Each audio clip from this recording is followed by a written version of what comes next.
Hello guys, good morning. Welcome back to yet another vlog of Neelam Singh Suhag vlogs. तो अभी 43rd vlog है हमारा आज का। सुबह के 10:30 बज रहे हैं। काफ़ी सारे काम मैंने निपटा चुके हैं सुबह से, और आज एक स्पेशल रेसिपी बनाई है। बहुत ही कम समय में बन के तैयार होने वाली रेसिपी है, लेकिन सुबह ही मैंने बना ली क्योंकि सुबह सुबह ही एनर्जी रहती है, उसके बाद इतनी अच्छी एनर्जी नहीं रहती। और आप मौसम देख सकते हो, बहुत ज़्यादा अच्छा नहीं है, धूप नहीं है, लेकिन फिर भी मैंने यहाँ पे थोड़े से कपड़े सुखा दिए हैं, विवान को नहला दिया, खुद भी मैं नहा चुकी हूँ। जितनी भी देर ये मरी मरी सी धूप रहेगी उतनी देर ये कपड़े सूख जाएंगे। बाकी फिर ये सूख ही चुके हैं ऑलमोस्ट, बस इनको फिर प्रेस करके मैं रख दूंगी अपनी अपनी जगह पर। विवानु ड्रेस पहनी हुई है प्यारी प्यारी, खेलने लग रहा है। ऐसे रोता है तू? इतना छोटे बच्चे ऐसे रोते हैं? चौक है अपने पास? चौक से बनेंगे सर्कल, ऐसे नहीं बनेंगे। लेके आओ।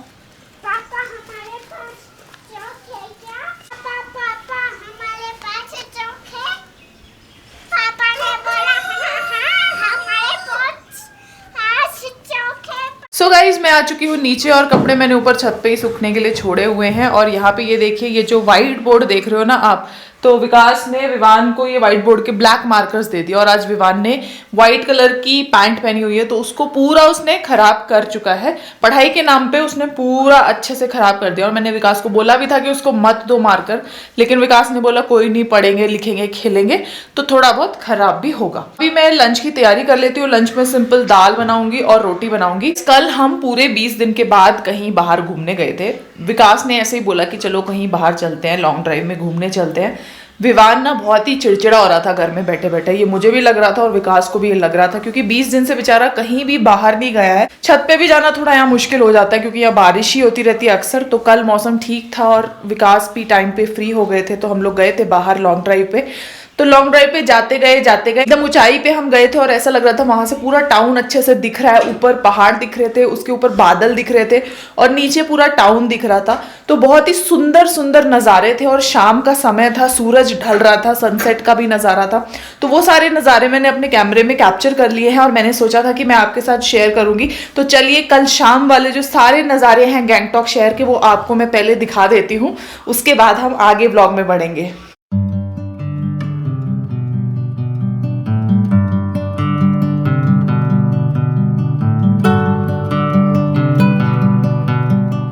तो गाइज़, ये कोई स्पेसिफिक जगह नहीं है, ये हमारा जहाँ मन किया हम वहाँ रोड पे उतर गए, और वहाँ से ये सारे पिक्चर्स मैंने लिए हुए हैं।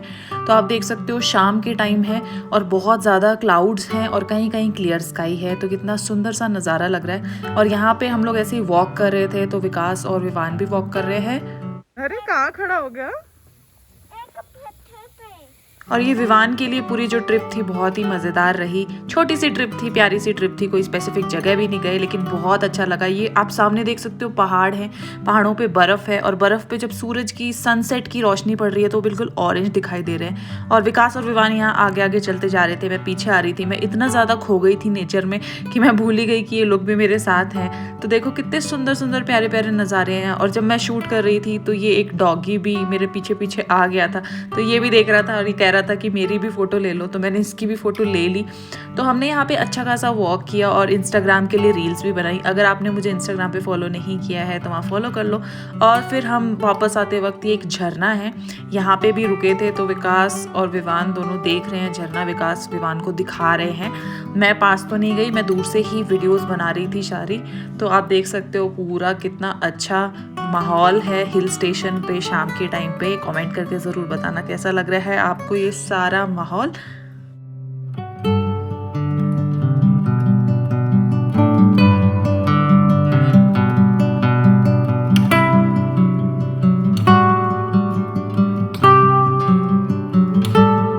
तो गाइस, कैसे लगे आपको ये सारे नज़ारे, मुझे कमेंट करके ज़रूर बताना। आज मैंने सुबह, जैसा कि मैंने आपको पहले ही बताया था, कि एक रेसिपी बनाई है। तो ये एक मिठाई की रेसिपी है, और वो बनने के बाद मैंने उसको 3 से 4 घंटे सेट होने के लिए छोड़ दिया था। तो वो अब वो सेट हो गई है। तो पहले आप देखो कि वो मिठाई कैसी बनी है, और अगर वो मिठाई अच्छी लगे तो आगे मैंने व्लॉग में रेसिपी भी बताई हुई है।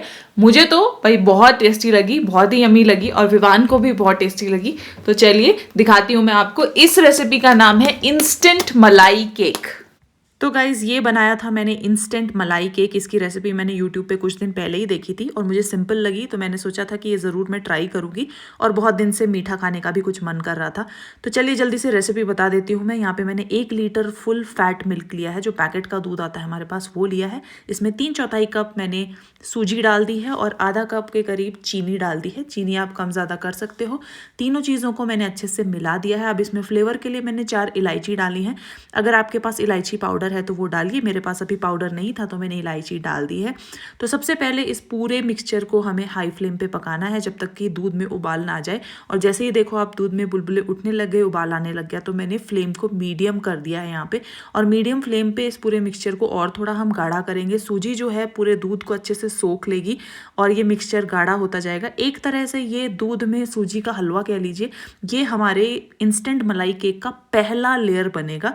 तो ये देखिए अच्छा खासा थिक हो गया है। इतना ही थिक हमें करना है और इसको करने में लगभग 5 से 7 मिनट का समय लगेगा। तो ये हमारा पहला लेयर मैंने एक बर्तन में, जिसमें कि हम सेट करने वाले हैं केक को, उसमें निकाल लिया है।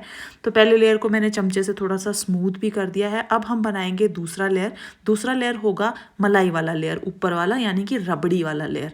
तो रबड़ी के लिए मैंने यहाँ पे 500 ml आधा लीटर के करीब दूध लिया है। उसमें से थोड़ा सा दूध अलग कटोरे में निकाल लिया है। इस दूध में स्वाद अनुसार चीनी डाली है और यहाँ पे अच्छी खासी 1 कप भर के मैंने मलाई डाली है। यहाँ पे मैंने अमूल की फ्रेश क्रीम यूज़ करी है। आप चाहें तो घर की जो दूध पे क्रीम आती है वो भी यूज़ कर सकते हैं। और जो दूध मैंने अलग से निकाला था उसमें मैंने 3 बड़े चम्मच कॉर्नफ्लावर डाला है। तो कॉर्नफ्लावर को अच्छे से मिक्स करना है ताकि इसमें कोई भी लंप ना रहे और इसी की मदद से हमारी जो रबड़ी है वो गाढ़ी होगी।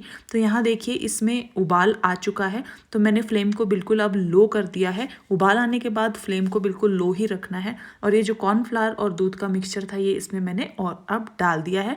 तो अब ये धीरे धीरे हमारी जो रबड़ी है, ऊपर का लेयर है, ये अच्छे से गाढ़ा हो जाएगा। देखिए अभी काफ़ी गाढ़ा हो चुका है और मुझे बाद में ये लगा कि मैंने थोड़ा कम गाढ़ा किया था। अब थोड़ा और गाढ़ा करेंगे तो और अच्छे से सेट हो जाएगा हमारा केक।